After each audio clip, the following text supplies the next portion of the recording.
ఓం న ఓం నమో నారాయణాయ అనేది సంస్కృత మంత్రం. ఇది హిందూ మతంలోని ప్రధాన దేవతలలో ఒకరైన విష్ణువుకు నివాళులర్పించే మార్గంగా హిందూ మతంలో తరచుగా ఉపయోగించబడుతుంది.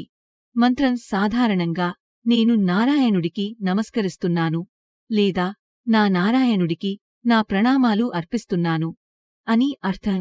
ఈ మంత్రాన్ని పఠించడం హిందూ మతంలో విశ్వం యొక్క రక్షకుడిగా పరిగణించబడే విష్ణువు యొక్క ఆశీర్వాదాలను కోరడంలో సహాయపడుతుందని నమ్ముతారు. ప్రార్థనలు, ధ్యానం, ఇతర ఆధ్యాత్మిక అభ్యాసాల సమయంలో దైవికంతో కనెక్ట్ అవ్వడానికి, భగవంతుని ఆశీర్వాదాలను పొందేందుకు ఇది తరచుగా పఠించబడుతుంది. మొత్తంమీద ఓం నమో నారాయణాయ మంత్రం అనేది ఆధ్యాత్మిక ఎదుగుదల, అంతర్గత శాంతి, దైవంతో లోతైన అనుబంధాన్ని పెంపొందించడానికి ఉపయోగపడే శక్తివంతమైన సాధనం. ఓం నమో నారాయణాయ అష్టాక్షరి అనేది సంస్కృత మంత్రం. ఇది 8 అక్షరాలను కలిగి ఉంటుంది. ఓం, నా, మో, నా, రా, యా, నా, యై మంత్రం ఆధ్యాత్మిక శుద్ధీకరణకు శక్తివంతమైన సాధనంగా పరిగణించబడుతుంది. హిందూమతంలో తరచుగా విష్ణువు యొక్క ఆశీర్వాదాలను పొందే మార్గంగా ఉపయోగించబడుతుంది.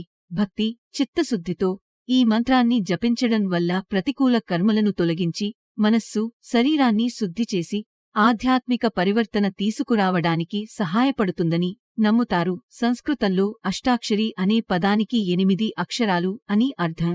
కాబట్టి ఓం నమో నారాయణాయ అష్టాక్షరి మంత్రం కేవలం పొడవైన ఓం నమో నారాయణాయ మంత్రానికి సంక్షిప్త రూపం అయినప్పటికీ, దాని ఘనీకృత రూపం కారణంగా ఇది తరచుగా పొడవైన మంత్రం కంటే మరింత శక్తివంతమైన, ప్రభావవంతమైనదిగా పరిగణించబడుతుంది. మొత్తంమీద ఓం నమో నారాయణాయ అష్టాక్షరి మంత్రాన్ని ఏకాగ్రతతో, ఉద్దేశంతో జపించడం అనేది ఒకరి ఆధ్యాత్మిక అభ్యాసాన్ని మరింతగా పెంచుకోవడానికి, దైవికంతో అనుసంధానించడానికి శక్తివంతమైన మార్గం.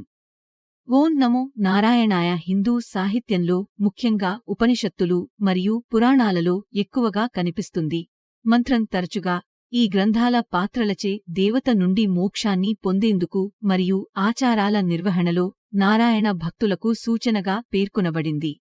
5 మహాబలిపురంలోని నారాయణ శిల్పం తరచుగా నాటిది క్రీ.శ 6,30,668 6 తారాసార ఉపనిషత్తు ప్రకారం ఓం అనేది బ్రహ్మన్ యొక్క స్వభావాన్ని సూచించే దైవిక పవిత్రమైన అక్షరం. ఇది మార్పులేని మరియు శాశ్వతమైన అంతిమ వాస్తవికత. నమో సంస్కృతం నుండి నమస్కరించడం లేదా నివాళులర్పించడం అని అనువదించవచ్చు. అలాగే ఒక వ్యక్తి పేరును సూచించవచ్చు. నారాయణాయ అనేది నారాయణకు లేదా నారాయణకు అని అనువదించబడిన పదం. నర అంటే నీరు మరియు అనయ అంటే నివాసం లేదా ఆశ్రయం అని అర్థం. నారాయణ అనేది విష్ణువు యొక్క సారాంశం. దీని ఖగోళ రాజ్యం వైకుంఠం, సృష్టి యొక్క విశ్వ జలాల మధ్య. అందువల్ల ఇది భగవంతుడికి సమర్పించుకోవడం, గొప్ప రూపకల్పనలో ఒకరి ఉనికిని అంగీకరించడం, అలాగే విష్ణువు యొక్క రక్షణను కోరడం వంటి మంత్రం. 7 ఋషి మరియు తత్వవేత్త యాజ్ఞవల్క్య మంత్రంలోని భాగాల విచ్ఛిన్నం గురించి వివరణను అందించారు. హిందూమతంలో ఆధిపత్య తెగను కలిగి ఉన్న విష్ణువు యొక్క అనుచరులైన వైష్ణవులు ఈ మంత్రాన్ని అత్యున్నతంగా భావిస్తారు. ఈ మంత్రాన్ని పఠించడం యొక్క మతపరమైన ప్రాముఖ్యత తారాసార ఉపనిషత్తులో వివరించబడింది.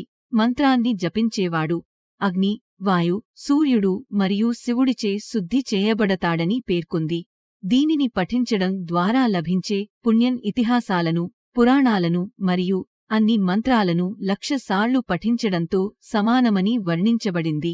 ఇది గాయత్రీ మంత్రాన్ని 1,00,000 సార్లు మరియు ఓం అనే అక్షరాన్ని 10,000 సార్లు పఠించడంతో సమానమని కూడా పేర్కొనబడింది. ఇది ఒకరి తక్షణ పూర్వీకులలో 10 మందిని మరియు ఒకరి తక్షణ వారసులలో 10 మందిని శుద్ధి చేసేంత శక్తివంతమైనదని పేర్కొనబడింది. చివరగా మంత్రం పఠించడం వల్ల నారాయణునితో ఐక్యమైన స్థితిని పొందవచ్చని పేర్కొంది. మంత్రాన్ని పఠించడం అన్ని వస్తువులను సాధించడానికి సాధనమని లింగ పురాణం చెబుతుంది.